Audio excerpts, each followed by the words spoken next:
Let's get it on! Sprawl and brawl, ground and pound. Get ready for an MMA showdown. Now the ultimate Octagon Insider, Sean and Tristan Ducross.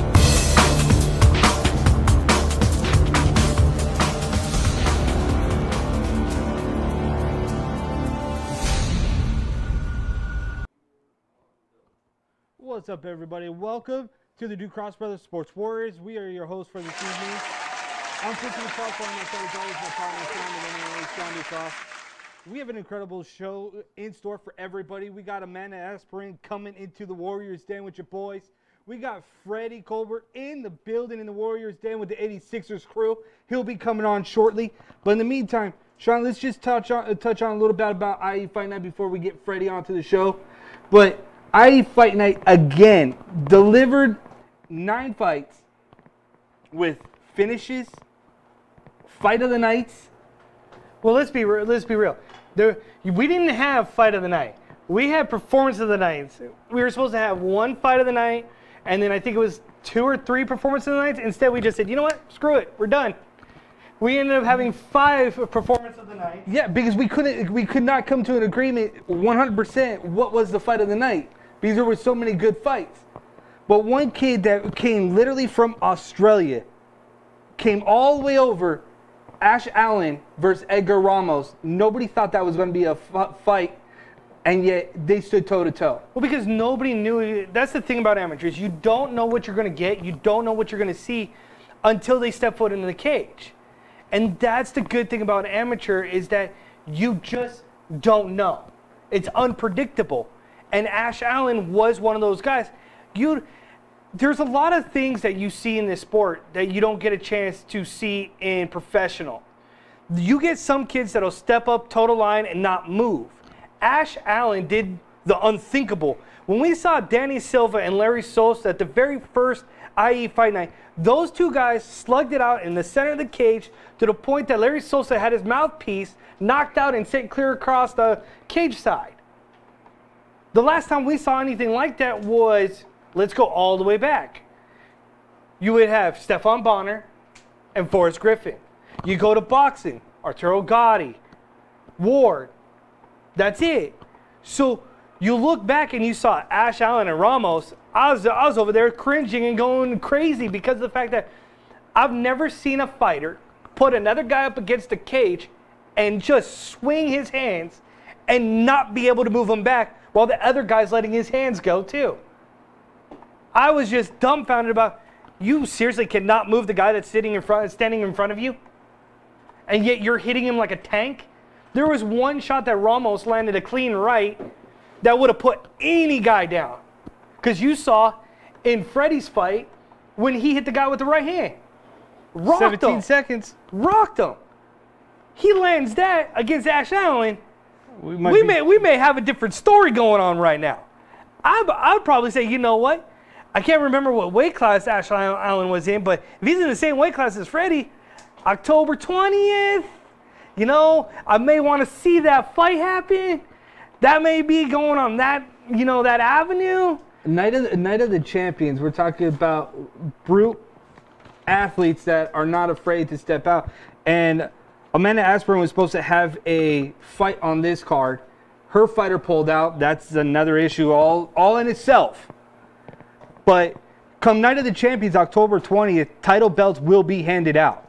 They will be handed out for the first time. It's taken a lot of effort and time for I.E Fight Night to put effort into these titles to give back, because ultimately they have a bigger end game at the end.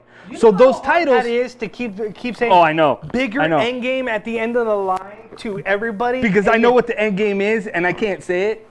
Like David Brantley keeps telling me over and over and over again. Don't say it. Like so, but the bigger end game, it starts with the title belts, and the title belts are coming Night of the Champions 20th. Freddie has to be on that card. You have to have Amanda on that card because of everything that she has come through, and we're going to talk to her later on in the show. Well, our boss kind of just threw a wrinkle into that. Oh, I know, because I now know who she's fighting. No, because I was just told Ash Allen is 155. Okay. Freddie's dropping down to 170, so apparently that fight ain't happening. So my wishful thinking fell flat. I was hoping for that fight, but maybe, I mean, in the future we get maybe then, I think didn't we hear at one point that Larry Sosa fought at 155? Yes. So unless I'm wrong on that one again, and Larry Sosa's dropping down even further, but if he stays at 155, maybe Ash Allen? Larry Sosa has to get his legal issues under control first before we talk about him fighting again. So here we go. I.E Fight Night, 9 fights, delivered on every single aspect, and you and I were also part of the pancration portion of the card. And for the first time, we've always talked about that it starts from somewhere, and it's grassroots. I talked to a guy named Brandon Smiley, and he was like, dude, you guys still have youth fights out there in California? Yeah, we do. David Bramlett, John Frank, USFL. I tip my hat to you guys because you guys did an amazing job in terms of fights all the way down to, dude, we saw two 16, 17-year-olds that were 222 pounds and 212. I said that when we were sitting there and we were gauging about pancration and we were looking at that. I was like, you know what? I didn't know what to feel calling a kids fight because I never thought that would be an avenue to do it. But we've always talked about, oh, let's go ahead and start with grassroots. And you look at pancration, that is the grassroots. You look at that and you're like, okay, I can see that. And then as the fights progress, it's like, dude, some of these guys that are fighting pancration are ridiculous. It's like, how's that guy not hitting that guy in the head? How is that guy not going for that submission? And then you're like, oh, wait, because you can't do anything above the neck. And that was the thing that I had to take a step back and go, oh, okay, you know what? Let's revisit that. But you have good quality guys. We had Jaden Morello on the show last week. If we could get a zoom in on that real quick. And she is a firecracker out there. She finished her fight relatively real quick, and it left a lot of people like, wow, what happened? Then you look across and you look up at Jacob. I believe his name is Jacob Martinez, the guy who I call the cowboy, who was walking around with the Beast t-shirt at the venue, and it was just like, who is this guy? Everybody's wanting to take photos with this kid. He's already recognized in pancration. You've got Arai, who fought on the show as well. One of the most decorated kids that you've seen in pancration. So it's like you're talking about all these grassroots and all these kids that are coming up. Riverside Submission put on a clinic. So everybody is competing at such a high level, at such a young level. Yep. And it's like, when you get I.E Fight Night, you're like, well, that makes sense. They're going to a new avenue next year, and they're basically putting everything into motion. Dude, the hints are just coming right now. You look at everything else, and you look at the transition that I.E Fight Night and what's coming in the future. Doing pancration and what David Bramlett has done with the USFL and Lorenz Larkin, it's like you don't have to go out of the box and go, yeah, you know what? I'm going to go to San Diego. I'm going to go get X, Y, and Z. Oh, I'm going to go to Las Vegas. I'm going to get X, Y, and Z. Build your own stars. Because you've got your own people here. And then, yeah, go outside and bring in guys that are relatively unknown and go, hey, you know what? Hey. You want a shot? Here's your opportunity. But that's what I like about David Bramlett is that this guy's a truck driver, and he drives all day. And he meets fighters on the regular. And that's how he met Ash Allen, and he brought him in. So there's a bigger picture, and I like it with IE. But we're going to go to a break. We're going to get 86ers in the building. Freddie Colbert and crew. We're going to get everybody on here with the Ducross Brothers Sports Warriors right here on Facebook Live, on YouTube, IE Live Media. Yep, we're here. We'll be right back. You're now listening to the Sports Warriors with Sean and Tristan Ducross every Wednesday at 1 p.m. Pacific Standard Time. You want all your local amateur MMA news? You want a new fresh take on pro MMA? This is your show every Wednesday on IELiveTV.com and Facebook Live.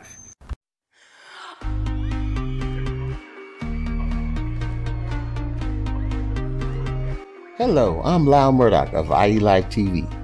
Have you ever had an idea or dreamt about producing your own show? Or maybe you just have an event that you'd like to make available online. Then contact us here at I.E Live TV. We are using the latest technology in live streaming and top quality video equipment in our productions. Servicing all audio and video needs, our systems are compact, wireless, and completely mobile, so our presence is barely noticeable. Here at I.E Live TV, we're doing high quality audio and video productions at a fraction of the cost of other production studios.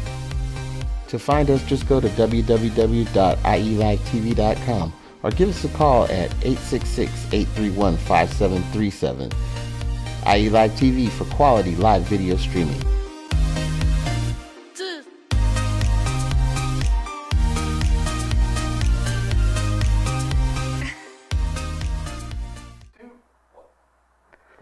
What's up, everybody? We are the Ducross brothers, Sean and Tristan Ducross. You want the most authentic MMA bobblehead? You want to go to MMAbobblehead.com. Right now, if you head over there, you can get Dan Henderson and Chuck Liddell bobblehead dolls, as well as stay on their lookout for more bobbleheads to come. Go to MMAbobblehead.com and use Ducross and get yourself a code. I'm Tristan Ducross, one half of the Ducross brothers. Let me talk to you about Phantom. Phantom is bringing you closer to the field every day with their Facebook page. From sports, from MMA combat sports to basketball to baseball to soccer. We got every sport covered, from fans to professionals. Just go to www.watchphantom.com. What's up, everybody? We are back. We are the Sports Warriors. We are the Ducross brothers. I'm Tristan Ducross. Along my side, as always, my brother, Sean Ducross. Sean, what an incredible show we have. We talked about a little bit about I.E Fight Night. Now we have the guys behind the 86ers brand in the building. One of them turned fighter, and in 17 seconds, all that doubt, all that head rush, gone. 17 seconds. You got knocked up. Exactly like that. So when we're thinking about, we have spoken to you about the 86ers brand, a little bit about the 86ers brand. Before we get into your 17-second knockout in your debut, let's talk about the brand and what the brand means, because I've spoken to you outside of this kind of avenue, and we talk about there's a bigger picture to what 86ers is about, rather than just a simple clothing line. Can you elaborate on how 86ers came about and why it means so much more to you? Well, the original meaning of an 86er is to be kicked out, to be removed, to be 86 from something. And, you know, I'm sure everyone in society knows the definition, whether it's from their family or their friends or school that's 86 them, or they've been 86 from a bar, or they've been 86 from everything. For us, we redefine the meaning. It's to be 86 for being different, for being yourself. With that being said, we work with a lot of nonprofits. We work with the Salvation Army. We work with the United Cerebral Palsy, because we know those people have been 86th. We work with breast cancer awareness. They're trying to 86 the cancer. So it has a huge meaning to us, and you know, we're really trying to spread the word and the meaning of it. So it means a lot to us. Shoot, I'll straight up, I didn't know what the heck 86 meant. But listening to him, it's like, well, our dad has battled prostate cancer. We are not your typical MMA show out there. We're not the same. We ended up leaving ESPN Radio in San Diego. Which people thought we were stupid for it. Because we weren't the same, because we wanted to be different. We didn't want to be what everybody else wanted us to be. So that's interesting. I guess it kind of fits hand in hand. Because, I mean, there's a lot of people that either A, they get booted out for being different, or they're treated different. And it's just the way that everything goes nowadays. It's one or the other. There's no common middle ground. You either go one extreme or you don't. You got to take a leap of faith, and if you don't, it happens. Like for us, for a leap of faith, I mean, I didn't think we were going to ever commentate. That wasn't our avenue. Our avenue was, shoot, we're going to sit back here and grind and do what we do and do our talk show, and we've been doing it for a decade. We don't get paid to do it. People ask us, why do we do it? Because it's something we grew up with. It's something that we naturally love to do. it's that passion behind it, that drive behind it, right? Absolutely. So which one of you guys started this movement? Which one of you guys actually wanted to get behind the 86ers brand and start pushing it forward? Because it's not just clothing, there's apparently a lounge too. So yep, the 86ers Lounge, Barstow, California. Yeah. Out in the boondocks, apparently. We've actually known each other since we were 10 years old. We played Pop Warner football together. And we've always been, driven to be different, to make a change. And we've always been hardworking and doing our own things. And the brand started in the city of Covina. So it was a local brand. All our friends were wearing it. And it did have the original 86er meaning to be 86, to just be kicked out. Oh, we're young knuckleheads. We're 86ers. As him and I, we got older, and we realized that this can be something big, and we want it to be something more. And we try to expand the brand, and we realized, we come to, corporate companies and offices and, people in that aspect of life, they don't want anything to do with that 86er. The negative 86er, they don't want that. Yeah, so we had to redefine it and think deep and take a lot of thought and effort into see how we can relate to everybody. And I'll tell you, there's not one person in the world that can't relate to being 86 at some point or another. Even if you have all the money in the world, I'm sure you feel 86, whether it's from your family, whether it's from, you feel, oh, I'm 86 because I have money and no one trusts me. Or whether you have no money in the world, you feel 86 that no one wants to help you. So no matter who you are, you know the feeling. So when you're talking about the feeling and stuff that's behind it, do you guys at any point in time thought that this would not be where it is today? Like, you guys rep so many fighters nowadays, and I know for a personal standpoint, with the world that we live in today, it's so finical, and the way that people approach certain things, they kind of take a step back, and you guys are pushing forward through that barrier. How do you guys continue to stay motivated to push through that? I would say we knew going in that we were going against the grain. Starting a clothing brand, it's not an easy task. And, a lot of people have tried and failed. We feel like we've come a long ways since we actually treated it like a business. And we knew we had a positive message that would take us far. So now we look at the 86ers as more of a movement that represents unity despite one's difference. And so we knew with that message and our background, our upbringing, we knew that we would be able to embody that and deliver and spread the passion. And so we see it now coming to reality. You used the word movement. My brother and I have been one of those people that have always believed in the word movement, because we always thought we didn't care who you were, where you came from. We were going to create our own movement for the MMA community and the combat sports. And here you guys with a message, and it's part of a movement that you guys are, and it's continuing to grow at leaps and bounds.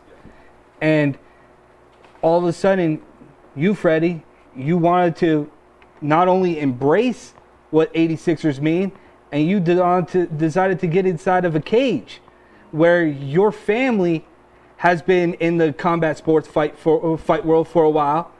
You've been around the fight game for a while, and then I want to fight. How did that mentality go? Hey, you know what? Let's flip the script a little bit. Well, actually, I've always enjoyed the physical combat competition. I enjoy the competition. I enjoy competing. I enjoy the fact that you can get in the cage, the ring, the field with the other people that are competing as well and see who the best is. I believe that life is about, being the best that you can be. You can go through life and no one will know who you are and you'll be gone and that'll be the end. Or you can go through life and try to make some changes and set some records and, put your name higher than anyone else and, be someone to be chased down. Yeah. Create a legacy. So at what point did you realize you wanted to start transitioning into MMA? There had to been a thought process before that, not just like, hey, I got meat hooks and I want to lay hands on somebody. I definitely have thought about it a few times, but I knew the type of commitment it would be. I knew that I'd have to go, 2-3 times a day to the gym. I wouldn't be able to work a regular job. I knew that I'd have to commit. I'd have to eat right. I have to, go to sleep on time. I knew it was a huge commitment, and I've always been working. I've been in school. My life has been, a crazy road up and down, and I always haven't had the ability to do it. But with my business partner and making the right moves, we were able to start going to get more into the MMA business. And I would say a huge part of that, we have to thank Stitch, Jacob Duran. He's the main reason we got into the MMA business. We started working with him, and our name started blowing up in that industry. So we started, working with the athletes, and we started going to the events. And I haven't been to those type of events since I played college football. And when I got back into it, I was there watching the fights and hearing the crowd roar and watching the guys come out of the tunnel. And I'm like, man, this feeling I get, it drives me crazy. I want it. That could be me. It should be me. There's no reason why it shouldn't be. And, so I talked to my business partner. He's like, man, let's do it. Let's try it. You're not afraid. Let's make it happen. So. What's interesting is that he got into MMA because of Stitch Duran. We got into MMA in one of the most funniest stories I think we tell almost on a regular.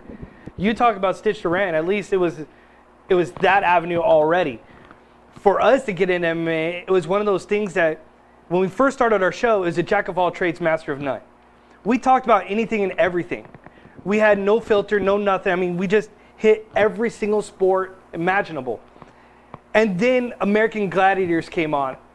And we're like, dude, how cool would it be if we could bring on an American Gladiator? So when we brought in the American Gladiators onto our show, we interviewed a guy named Toa Reed. And at that time, Toa Reed was The Rock's nephew, I think? Cousin. The Rock's cousin, Dwayne Johnson. We brought him on, and we're like, wow, we actually got an American Gladiator. Then there was a woman that was on that show, Gina Carano, Erin Tohill. We didn't get Gina Carano, but we got Erin Tohill. Erin Tohill came on. We found out that she was an MMA fighter. She was one of the original women pioneers for MMA mixed martial arts.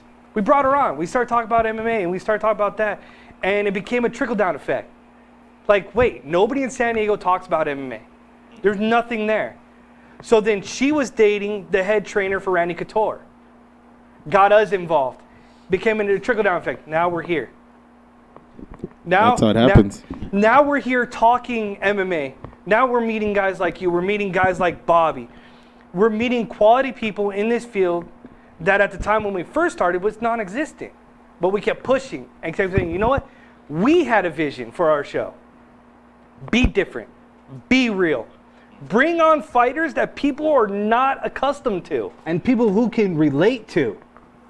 And you two, by far, are two of the most relatable guys that I think we've had on this show. Thank you. Awesome. Based off of the movement, based off of the brand, that's what it's all about.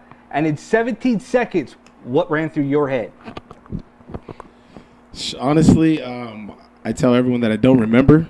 Because that's the truth. You blacked out? Yeah. I hit the guy out so hard and you blacked out. I blacked out. Coach Bobby and I, we had a strategy, a game plan. And, this was my first fight. So we said we're just going to, we're going to pace ourselves. We're going to give it, 20, 30 seconds and, see his distance, see how he moves, see if he's kicking. We're going to fill it out. We're going to see how it goes. And we've talked about that all week. And we talked about it before the fight. And right before we got into the cage, that was our plan. That was the plan. And, when I was telling everyone, I walked in and the ref brought us to the middle and we're staring each other down. I felt like it was a Rocky III, me and Apollo Creed just staring at each other, ready to kill each other. And I hear everyone screaming. The lights were on me, and I was like, oh, man, this is a rush. It feels a surreal feeling. I felt like I was going deaf in that moment. Yeah. Your people were behind us yelling that I swear I couldn't hear myself say anything. I don't think he could hear. I was like, it was. I think my eardrums popped at one point because everybody was behind us yelling. Even Jim Cooley looked at us and he's like, dude, I can't hear either. Yeah, Go with the emotion. Call what you see, and that's what we were doing. Yeah, it was a crazy feeling. There's no feeling to, there's no words to explain how I was feeling at that moment. And so then I backed into my corner, and the guys are like, "You ready?" I'm like, "Man, I'm ready." I just felt all the energy, and like you said, the crowd was going crazy. So all that energy that they had, I feel that I took it in, and I feel that it was inside of me, and I felt the energy on my side. But I also felt I can't let these people down. There's a lot of people here. There's people in Texas. There's people in Vegas. There's people in Sacramento. I mean, there's people everywhere watching, but that's where my family was, and they're watching, and they're asking, and I've been telling everyone I'm going to fight, and now all eyes are on me. What was it like when I gave you that message? I don't even know if he was your uncle or who it was. Yeah, it was one of my uncles. And when I gave you the message from your family all the way from Texas. That probably gave you more jitters than I think you were ready for. It did. I already had the jitters going, and then you showed me, hey, the people in Texas are watching too. I'm like, oh man, I already have all these people here now. They're there watching, and you guys are live streaming it, so that means that many more people are watching. So I told I started to blank out. I just was like, oh, I'm ready. There's this guy right here. There's me, and I'm ready to win. I can't lose. And the next thing I know, the ref is pushing me off the guy, and that was it. The only reason why I know what happened in the fight is because I watched it so many times and people were sending it to me, and people were just pumped. And well, your coach is here right now, Bobby Sanchez. Bobby, can you come on over here? Bobby Sanchez has had a long road to get to where he's at right now. We talked about it briefly the last time that he's getting that itch to come back.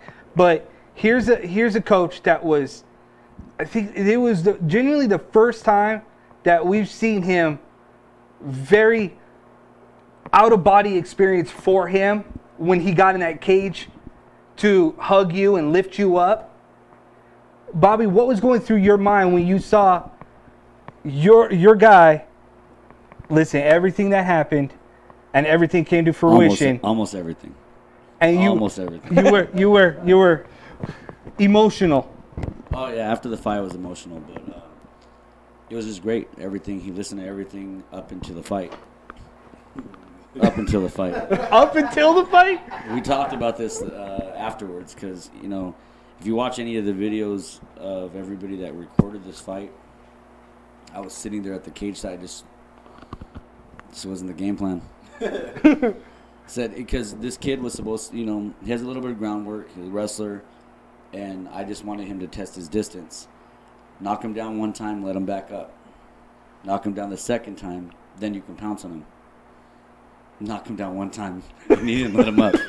So it was afterwards that hit me that he didn't listen. But during that time, I was just watching him. Was like, just okay, and the bell rang, and I just ran across the cage and. For all the hard work that I put into all my fighters, we have a couple guys that want to come on now, and people are reaching out. I want to go over there and train with you guys, but from here before, not many of them listen. They always have to have like this little fight back. Okay, what do I do? Oh, well, this doesn't seem right, so I'm not going to do it. Freddie did not do that. From everything, from training to the weight cut, 2 weeks out, he was water loading a lot, about 2 gallons a day. And about a week and a half out, he was at 200 pounds. And he told me, hey, I'm kind of heavy. I don't know. I'm like, don't worry about it. I was sick. But I love the fact that when we got to the weigh-ins, I was up there on the scale with you and Bobby, and we were talking about, I was like, you on weight? You're like, I think. And Bobby's like, yeah, he's on weight. You step on the scale with your clothes on, and you're a legit 186 on the scale. Like, you can't make that up.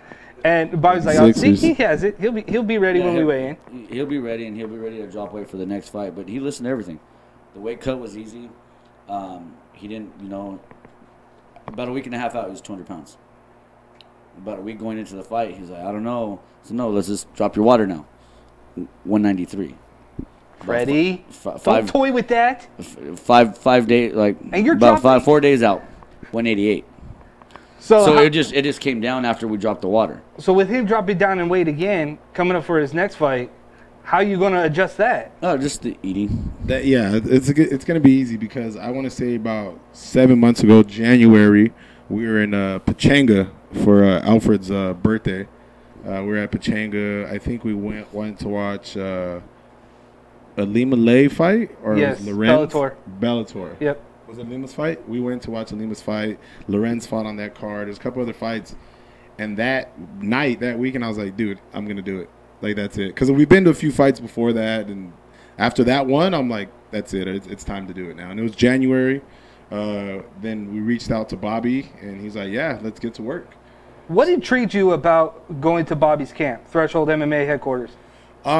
So, you know, being in the industry, I know quite a few fighters, and, you know, they're all awesome guys. I'm like, yeah, come to the gym, get some work in, but they're already working. They're already busy. They're full-time. They're doing their own thing. They're on their own path. You know, I just felt that when I went to Bobby, he made the extra time for me and to work with me. Like I said, those other guys, they were just in their own world, doing their own thing, which is cool, which I expect. Bobby was in his own world doing his own thing, but he goes, you know what? I want to spend extra time with you.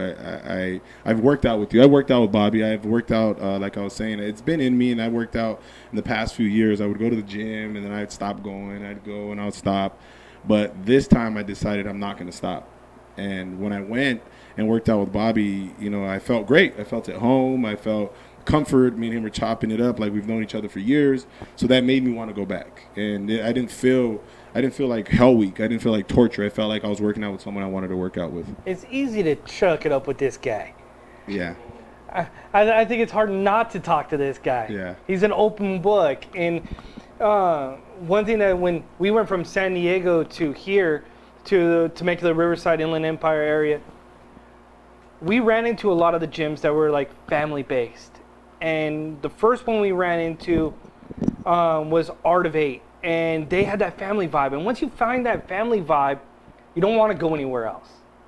And then when you have to go somewhere else, you look for that family vibe because it's not there all the time. So that's good that you found that family vibe at Threshold, because we've said it. I sound like a broken record. I haven't said it on your post. I sound like I'm a broken record at this point. Family. That's all I keep getting is family. And how it makes sense to listen to Bobby as a teacher and as a motivator. We've seen so many people that I listen to jargon from. Before the event started on Saturday, I was listening to, I was talking to one of the fighters, and the stories I have that I could talk about endlessly and how negative they are, but I don't have one about this guy. Or about Threshold MMA. And, appreciate that. And that's why I'll have this guy on anytime, while I'll have any of his fighters on anytime. He didn't give me a piece of paper, a paragraph, about I'm supposed to bury a promotion and talk nonsense about a fighter. So that happened during live, just thought I'd let you know. Did it? Yes. Live at I.E. So when you look at that, that's why I like having Bobby on. That's why I like having Team Threshold on, because people, when they want to learn how to fight and say, oh, you know what, I want to go get in MMA. It's easier for somebody else to get into MMA if they feel welcome. If you go into an MMA gym and you're not welcome, guess what you're likely to do? Oh, I'll go train, but guess what? I'm not going to give you all my effort. I'm not going to go in there. I'm not going to do anything. I think, Bobby, you can attest to that. When did you get that vibe? Yep, exactly. Or leave, go somewhere else. And you never know who that person is going to be. That person could be the best thing that can happen to you. You're never going to know if you shut down and close doors to people. My gym is always open for anybody that wants to train. But then they have to train with this guy, and then they don't come back for 3 weeks. I don't think anybody wants to come train with Threshold when you got Freddie over here, because he keeps moving his hands, and his hands are about as big as your head, dude. Yeah. So you got those meat hooks there. Then you got Phil, who's 6'10". 6'10". Nolan, who is 6'4". Dude, you're jumping off the walls just to reach them. So, I mean, that tells I can't do that to him anymore. Nope. He just I caught on. He hit me with it one too many times, and I was like, not anymore. It's a lot of fun. We have a lot of yeah. Now I step back. I'm like, try it again. I'm ready for it. It's a lot of fun. We have a lot of good people around us, a lot of good people to build with. We have the door open. You know, there was a couple people that told me, why are you letting them fight so soon? I'm like, why not? Why not? You can train for a whole year, for 2 years, step in the cage and not show up. I've had that happen to me where you just freeze. Then you can also, somebody you can just throw in there. Herschel Walker fought in what? Strike Force? Yep. Yeah, he fought in Strike Force at the Hey, age she of did 45 pretty or good. something Better like than that. CM Punk. Hey, and he's an athlete. He trained for like 4 months before he fought. Well, And he was CM Punk is an athlete too, allegedly, and Nah. just saying. Nah. His wrestling's 10 out of 10, better than yours. So. Yeah, right. Just saying. No, that was Floyd Mayweather. Oh yeah, we that's went down Floyd. that That's conversation. Right. That's right. Dana's in the building, and her wrestling's a 2. So apparently Floyd can out wrestle her too. So. But yeah, we you know, doors always open. And when he came in, and I've known Freddie for a little bit before that. Came in and I was like, yeah, you want to fight? Let's get ready. Let's just get ready now. Why not? There's no reason for me to say no. There's no reason for me to just be like shut down the doors to that, because anybody can go out there and do anything they want to do as long as they put their mind to it. If you want to fight and you want to be a part of a team, and again, we support the 86ers 100%. He's one of our fighters, and we probably wear the 86er brand too, because we feel that same way at Threshold. You know, we're different. And talk about you embody 86ers and your career and where you came from. Yeah, exactly. Who are you kidding? Yeah, he's a real 86er. You know, and that's how I feel. So it goes hand in hand together with me and him. So why not just, hey, let's go. Let's get started. Because when he came to me, we at 220? I was 220 in January. Boy, we're seriously going to have to talk about you and chocolate cake, apparently. Well, that's the worst part. I'm not a dessert. You're not a sweet person. I'm not into sweets or junk and stuff like that. Well, Bobby, you can't take him to Taco Tuesdays anymore. I'm gonna tell you, it's Alfred. Alfred likes steak and lobster and likes taking me around traveling. Okay, so then no buffets at the casinos, yeah, Alfred. that's what I told him. You got to keep food away from these two at some point. Yeah, and I'm grateful for everybody around me. Freddie, Dana, Phil, Nolan, Lily, all the fighters, Daniel, the two Daniels I have. I'm grateful for all of them because they lit a fire back under me. So I can't let him have all the fun. And especially sparring with this guy, there's nobody at 135 pounds that can So hit when me are that you hard. getting back in the cage? Probably November. November? November. All right. Well, there you go. Bobby Sanchez, Threshold MMA, 86ers in the building. We had Freddie, Colbert, Alfred in the building. We appreciate their time. We're going to get to a break and bring on Amanda onto our show. And then we're going to wrap up the show. Cool, man. Thanks for Thank having you us. guys I for having appreciate us. it. All day.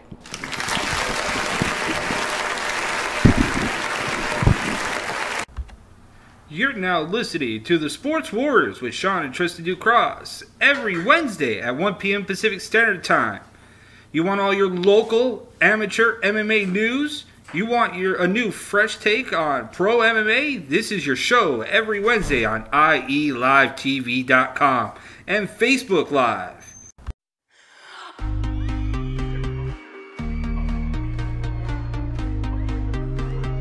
Hello, I'm Lyle Murdoch of IE Live TV. Have you ever had an idea or dreamt about producing your own show? Or maybe you just have an event that you'd like to make available online? Then contact us here at IE Live TV. We are using the latest technology in live streaming and top quality video equipment in our productions. Servicing all audio and video needs, our systems are compact, wireless, and completely mobile, so our presence is barely noticeable. Here at IE Live TV, we're doing high quality audio and video productions at a fraction of the cost of other production studios. To find us, just go to www.ielivetv.com or give us a call at 866-831-5737. IE Live TV for quality live video streaming.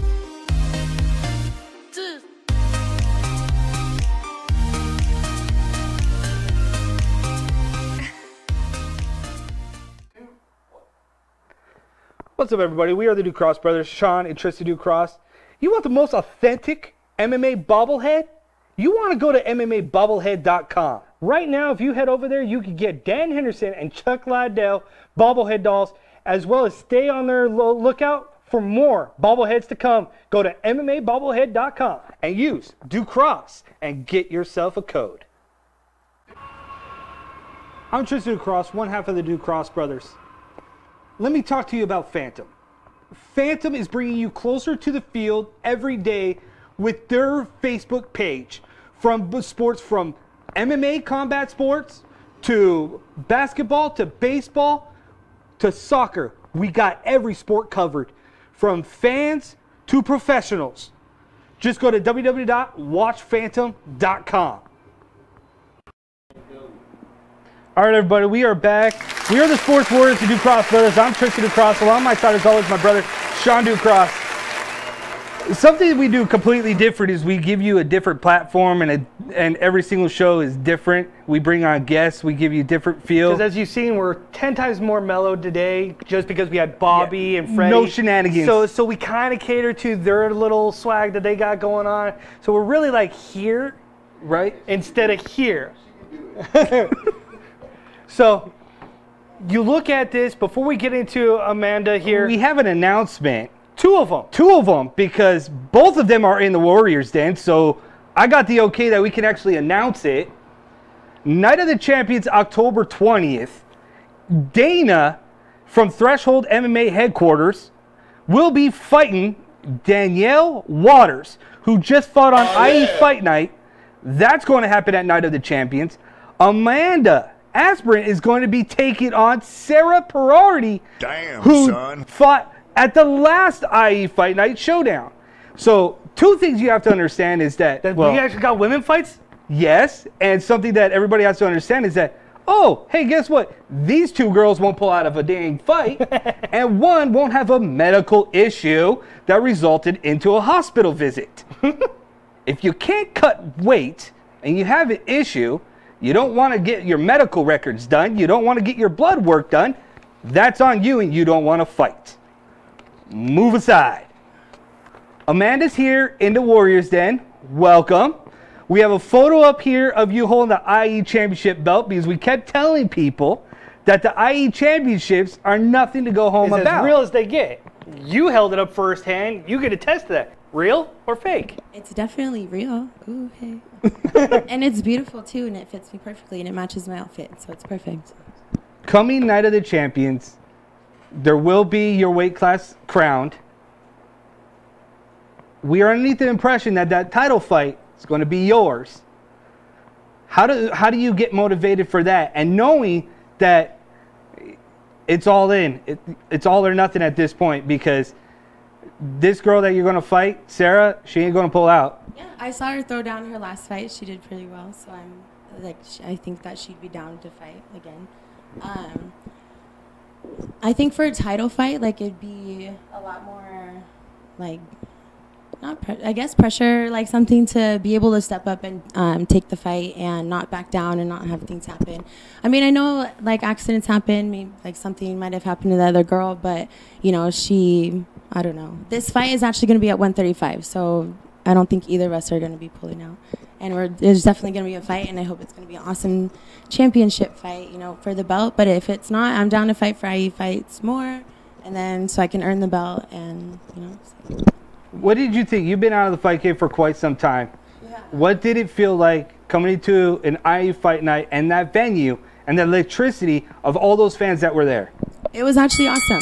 Yeah, ding, ding, ding. I was ready to go that night. I cut weight. I was ready that morning. I had already done one of my basts to cut the last few extra pounds. So I was like online and looking for girls that were being tagged in the post. You know, you guys tag like, oh, look, Amanda needs an opponent. So it was really exciting going there, and I can't wait till the next one to be able to go there and actually fight that time, because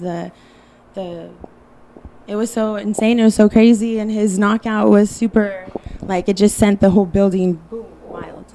So Say everybody I want to do frenzy. That. Yeah. You look at Sarah and you look at your fight style. The last time we saw you fight, you seemed like you were more of a ground fighter. She's more of a striker. I like to think of myself as well-rounded. So last year I looked at what I was doing, and I took a boxing fight for the Hard Rock Hotel, the industry fight nights, and I won that fight. So I could stand and throw hands, you know, I could bang. But if I need to, I could also take it to the ground. And I love jiu-jitsu. I have my blue belt, and I did some jiu-jitsu tournaments last year, and I won all of them, gold medals in Naga. So I'm ready for whatever she wants to do. It doesn't really matter what she does. If, you know. I don't know. You have a couple fights that are scheduled coming up. Yes. Do you know what direction you're going to take these fights at this point? Because you've been out of the game for a while. Yeah. And all of a sudden, here you go. You're stacking up. People are now coming, hey, we need a man on the fight card. What's that been like? I'm down. Anyone asks me, hey, do you want to fight on my card? Yes, I'm down. I'm not training anywhere right now. So this is my first time fighting as an independent fighter. I'm just training with my friend, holding pads, getting back in shape, getting kind of my mind set right. I kind of turned away from MMA because of like how hard it was and the pressure and being with teammates, letting other people down and letting myself down. Like it really got to me. So I kind of backed away from it. But now I feel like it's a good time. Just come back in and have like a fun amateur record, you know, like just go in and kick some girls' asses. I'm allowed to say that, right? And, you know, just see what I can do. I think it will just be instinct, you know. I'm a savage. I'm an animal. Like, I need to channel that again and not... My first amateur fight, that doesn't really reflect, like, how I fight. It kind of was like I got nervous and I kind of just rushed her as soon as I got hit. So I feel like if I could just remain calm and just, you know, like, just pick someone apart or take her to the ground if I rush her, you know, don't just stay on the cage, you know. Like, I had a lot of mistakes and I hated it. And so, like, that kind of kept me away from it, too, because what if I go in again and I thought I was ready and then I go and I mess up again or whatever. I don't do what I feel like I can. When I go into practice, I, like, choked out some guy at my bar, like, a month ago, you know, and I was like, I should be choking girls out in cages. What am I doing, you know? So, I don't know. I just need to learn how to channel all of my aggression and everything into the cage during fight time. And I think now, with my head more clear and like, oh, just a fight, bam, let's do it. A few fights coming up. Any girl, knock her out. That's the thing about MMA. You have to be mentally strong in order to compete in this field. And if you don't, yeah, you're going to break. Yeah. And some people can come back from it, some people can't. Yeah. So it's all about the test and the will of the fighter and the individual. Exactly. So it's good to have you back. Mm-hmm. It's good to see what the future holds. Looking forward to you on Night of the Champions, October 20th, where we're going to crown some champions. Mm-hmm. But we can't go without bringing on Dana, who probably didn't anticipate being on the show. But before we round out the show, I'd like to have Dana to come over here and talk about what it came up now with her signing on the dotted line to fight at Night of the Champions. We might as well just make this a free-for-all.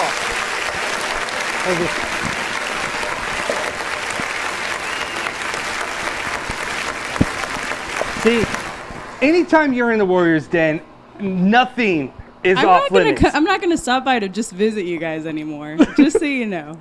I told you. I don't think that's how this works. No. You show up. Threshold MMA are regulars now with the Cross Brothers. So you pop in, anybody pops in, you're going to come on the show. Yep. Especially when a fight gets announced in 2 seconds before we're ready to go off the air. Like, Bobby was sitting here the whole time. I wonder if Bobby knew. Well, and Bobby's shaking his head, yes, and you couldn't even tell us that Dana has a fight on Night of the Champions. I was waiting for him to tell you. That's not how this works, Bobby. We're the commentators. We're the ones that we call the fights, and then we get the okay to either drop the news or not, and you could have dropped it right here. So what was it interesting that when Bobby came to you with Danielle Waters and said, Dana, what about this fight? When you just saw her fight last week, what was it about this girl that intrigued you the most? It's not so much her specifically. I trust his judgment, and I've told you guys that before. So if he thinks that's a good fight for me, then I'm going to take it. I'm not going to question it in any way. So we're just talking about the mental aspect of the game. What are you going to do differently to get yourself out of your own head? Meditate before you come into the cage. I don't know. Do the Kiki challenge. No, definitely not.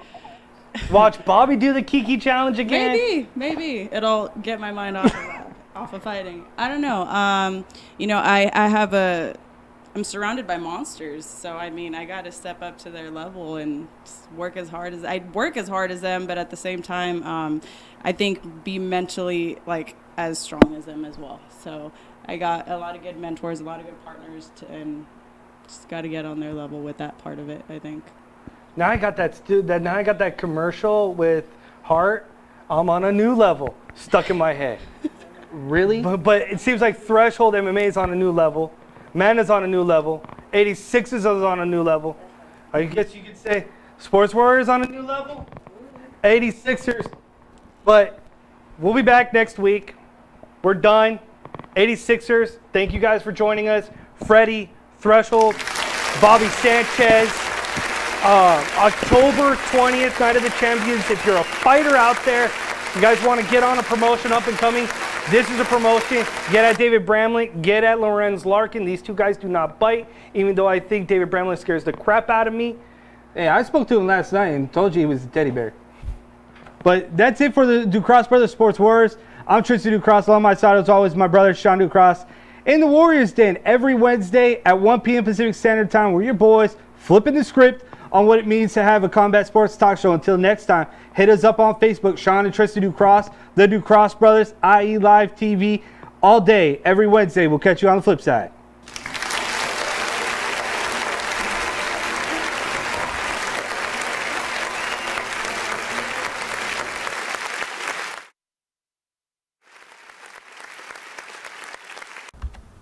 You're now listening to the Sports Warriors with Sean and Tristan Ducross every Wednesday at 1 p.m. Pacific Standard Time.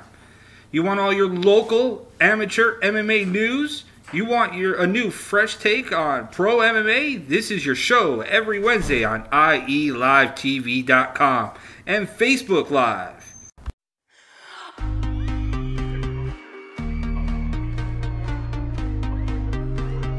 Hello, I'm Lyle Murdoch of IE Live TV. Have you ever had an idea or dreamt about producing your own show? Or maybe you just have an event that you'd like to make available online? Then contact us here at IE Live TV. We are using the latest technology in live streaming and top quality video equipment in our productions. Servicing all audio and video needs, our systems are compact, wireless, and completely mobile, so our presence is barely noticeable.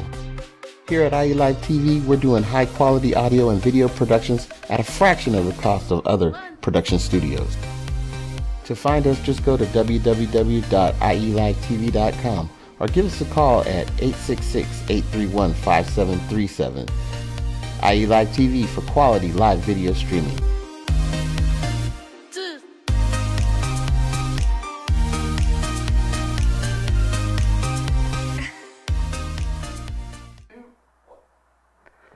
What's up, everybody? We are the Ducross Brothers, Sean and Tristan Ducross. You want the most authentic MMA bobblehead? You want to go to MMAbobblehead.com. Right now, if you head over there, you can get Dan Henderson and Chuck Liddell bobblehead dolls, as well as stay on their lookout for more bobbleheads to come. Go to MMAbobblehead.com and use Ducross and get yourself a code. I'm Tristan Ducross, one half of the Ducross Brothers. Let me talk to you about Phantom. Phantom is bringing you closer to the field every day with their Facebook page. From sports, from MMA combat sports, to basketball, to baseball, to soccer. We got every sport covered, from fans to professionals. Just go to www.watchphantom.com. You're now listening to the Sports Warriors with Sean and Tristan Ducross every Wednesday at 1 p.m. Pacific Standard Time.